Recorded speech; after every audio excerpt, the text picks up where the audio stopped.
Hello everyone, it's your boy OXM making a video to answer the question, where have I been? To put it simple, school. I was doing school stuff and I didn't have much time or inspiration to make another video. But now that my classes are done, I can go back to making content. Haven't been catching up with the Arknights events because all the gacha games I've been playing for a while are Azur Lane, Fate Grand Order, and the new Action Time and game. More about that later. If you know, you know. I planned on making a video about the last one, but I don't know if YouTube will appreciate my explanation about a series that had its origin on a non-safe for work environment. Nevertheless, the universe is cool in its own right, and I may do a little video if you are interested.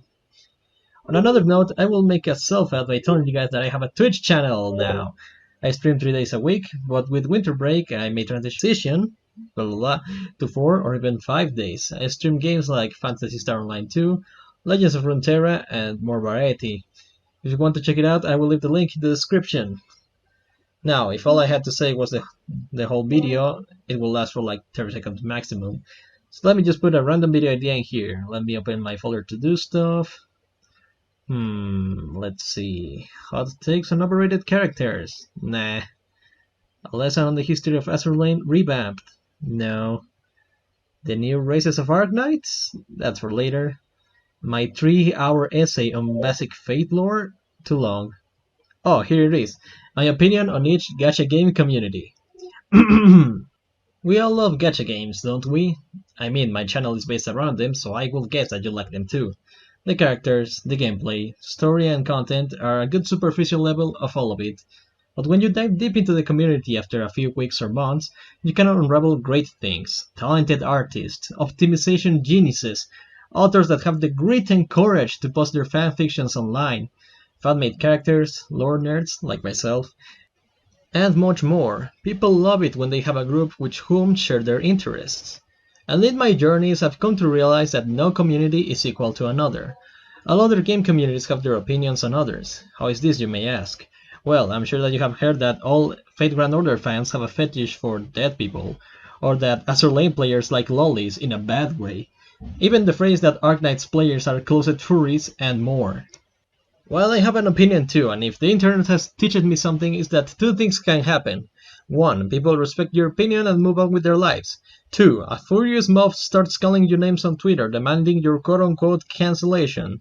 But since I am so wholesome, I will try to be overwhelmingly positive.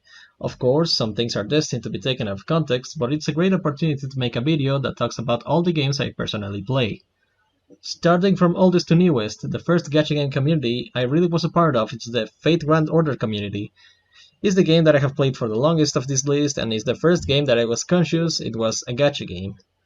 For those veterans in the audience, I started playing mere days before the release of the 5th Singularity, known by most players as America, and I've kept playing ever since. The community can be described as JP server flexers, NA players that can't follow a saving plan, and the content creators. JP server flexers, as our the name implies, players that have a lot of time in the game, in the Japanese version, giving them a 2-year content gap between them and the NA server, always getting the new hottest waifu or the new best meta servant to exploit into outer space. Some of them flex their content over NA, but the others are very cool. They give advice to new players, and they are the reason you know when to save your quartz and when is your favorite character releasing. Overall, a good side of the community and the oldest one. NA players that can't follow a saving plan are the other side of the coin. Players like me that prefer to actually be able to read the story and can experience the new content after waiting for a long time, but sometimes you can't resist the temptation and roll in that one banner you didn't need at all, and now look at you, struggling to save to the point you once had, and the banner you have been waiting for is just around the corner. Sucks to not be a whale, I guess. Finally, the content creators, the unspoken heroes of the community. All those guides, the good fan art, that doujin you enjoyed a lot. This part of the community is responsible for that. I guess it's safe to say that we all appreciate their work. Overall, I give this community a very positive score, even with all that historical inaccuracy lying around. Next is the Azur Lane community, same deal as the Grand Order community, very wholesome, full of waifus, and in the grim darkness of the immediate future there is only war.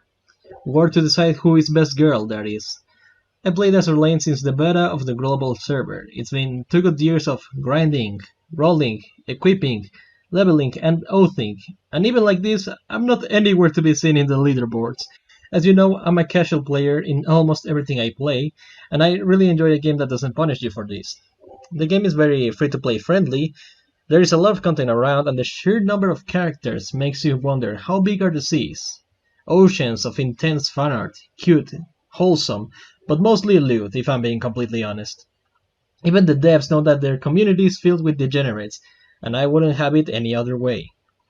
Prepare yourselves, brothers and sisters. The new Iron Blood event is upon us, and goddamn, I'm expecting a lot of content out of this one. As any community, the game has its meta players and the casual players. As most gacha games, the tier list of who is the most effective character from a certain class is updated each new patch. Remember when each character had only one skill with a very simple effect on it? Yeah, and now if it isn't a tanky or speedy character with 3 passives, more firepower, and evasion chance, you will never be able to challenge the endgame stuff with your favorite waifus. But I digress. I am happy with my full heavy cruiser and battleship Ironblood fleet. Come at me, heathens, I shall show you the true meaning of fear. But casual players have our own meta. You see, there are some elite casual soldiers that use the time of their day to make a tier list on the biggest cleavages in the whole game, and it's awesome! I love this community so much, and we shall endure 1,000 events before we yield. Next, the Girls Frontline community. I'ma be honest, I haven't touched the game in months, but I still like observing from the shadows of Reddit and Twitter to know what's going on. This community is certainly more silent than the others. The waifus in this game are great, but not everyone has the same time of spotlight. This game is more reliant on effective compositions due to its class system. It's similar to the other gacha games in this regard, we have discussed so far, but the inclusion of formations and buffs to other characters in a defined pattern make the meta dictate the lives of most players. Still, the story of this game is more dark than others. If I had to compare, Fate Grand Order didn't reach a similar point until Salem and the release of the second arc. Arknights has some moral dilemmas hidden in the overall story, but both fail to approach the dark side of the battles the player fights in such a scale. This is why I like the story of Girls Frontline so much. It's no stranger to killing beloved characters or making the efforts of the player useless in the end, giving it a more mature vibe if you will. However, most of the community prefers the cuter side of the coin. Light-hearted events, chibis, and badass fanart ruling overall. It's kind of weird, but at the same time I believe it's because they don't want to spoil the story, and it's cool. This community is great, and even when I'm not in much touch with the game anymore, the creations and discussions prevail and make themselves noteworthy. Moving on, we have Arknights, and honestly, I started playing for 2 reasons. It was being handled by Joestar, and given I really like Azur Lane, I will give it a chance. I was also in a bit of obsession with tower defense games at the time. Most notably, I got Bloons Tower Defense 6 on sale and spammed it like I was 11 again. Then the story really caught my attention, reminding me of those powerless early game feeling I got back when I started Fate Grand Order. The characters and the setting were different, also, everyone is a human-animal hybrid that got me feeling that I was playing as a true isekai harem protagonist. Safe to say, I haven't touched the game since Ancient Forge, and I'm a bit out of the loop in the story so far, but I will always thank Arknights for being my booster in my YouTube channel and by extension you, the community that found my channel and decided to give me a chance. Now, for the community as a whole, it's a good combination of gameplay strategists, content creators, and a casual player base that gives equal love to most characters. The operators are so well developed and introduced the player cares for them. This has created a great community that gives the spotlight to most characters, dare I say, better than the Grand Order community.